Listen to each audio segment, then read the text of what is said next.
Welcome to the Explainer. So, we're going to break down a story that on the surface is about a late-night host. But you peel back just one layer and wow, it's really about something much, much bigger. We're talking about a collision between government power, huge media corporations, and, the fundamental question of who actually gets to speak in this country, and maybe more importantly, who gets to decide who gets silenced. First up, a late-night firestorm. So how in the world does a monologue from a comedian lead to his own network pulling the plug? Well, it all happened incredibly fast. Let's look at the timeline. Just look at how quickly this all went down. I mean, it's absolutely stunning. We're talking about a single day, just 24 hours, where you have two giant broadcast groups yanking the show, the actual chairman of the FCC making a public threat, and then boom, ABC pulls the plug. This wasn't some slow-burning controversy that built over weeks. Nope. This was a full-on, coordinated firestorm. And this was the spark. This one line from his monologue. Now, depending on who you ask, you get two totally different reads on this, right? For his fans, Kimmel was calling out what he saw as a cynical political game being played with a real tragedy.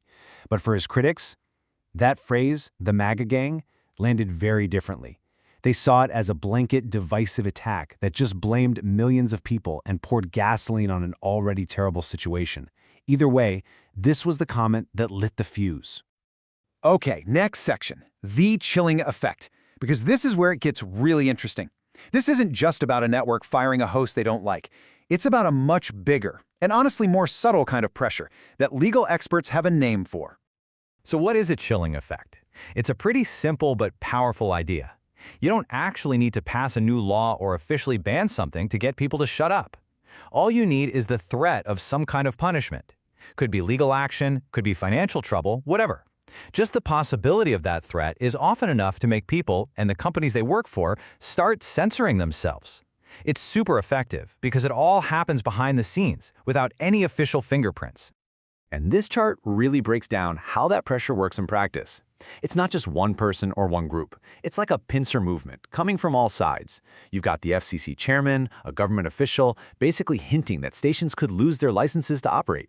Then you've got these massive station owners, Nexstar and Sinclair, who can just decide, nope, we're not airing this, cutting Kimmel off from a huge chunk of the country.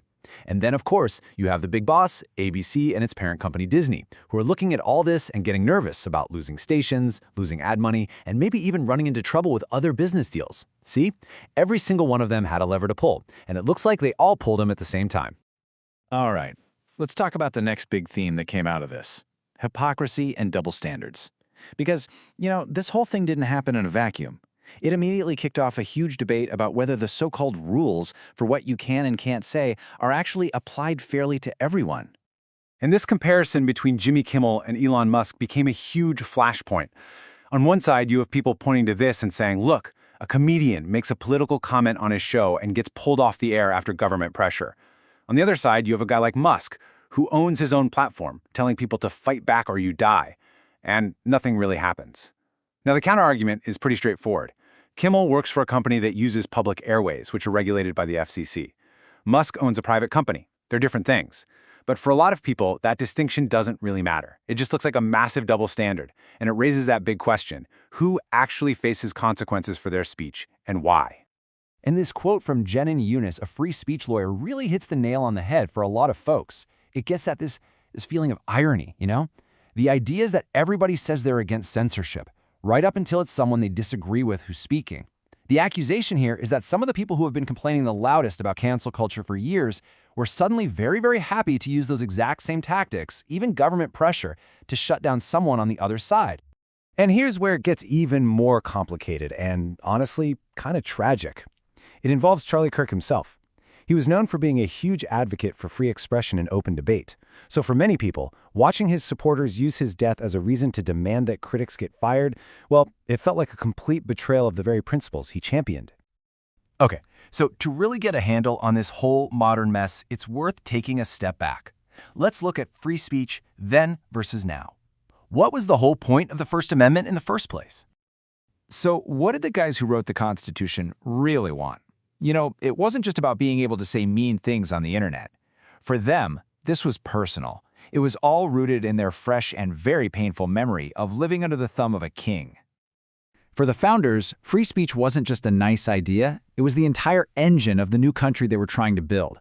It was the #1 check on a government getting too powerful. It was the tool people needed to argue, to figure out the truth, and to actually govern themselves. And that last point, they called it the guardian of every other right. Think about that. They believed that if you lost your right to speak freely, every single other right you had could be stripped away from you in total silence. Okay, but let's fast forward a couple hundred years because something big changed the game. That something was a Supreme Court case in 2010 called Citizens United. And what it basically said was that corporations have free speech rights too, kind of like people. And a big part of that speech is spending money in politics. So, all of a sudden, you have this new, incredibly powerful kind of speaker enter the arena, the giant corporation. And that changed, well, pretty much everything. So that brings us to the big question. What happens next? You've got government, you've got massive corporations, you've got all these clashing ideologies. If you're someone who's worried about all this, what can you actually do?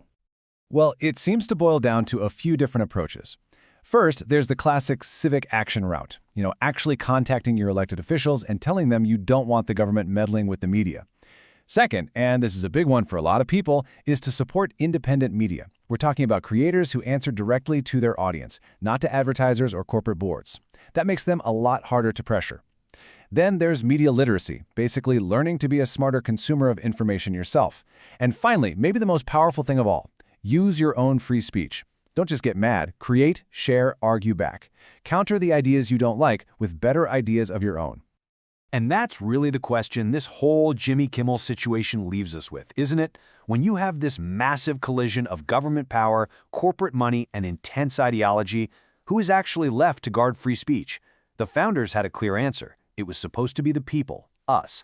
But now, in a world where all these other forces are so powerful, the answer feels a lot less certain. The question we have to ask ourselves is it still us?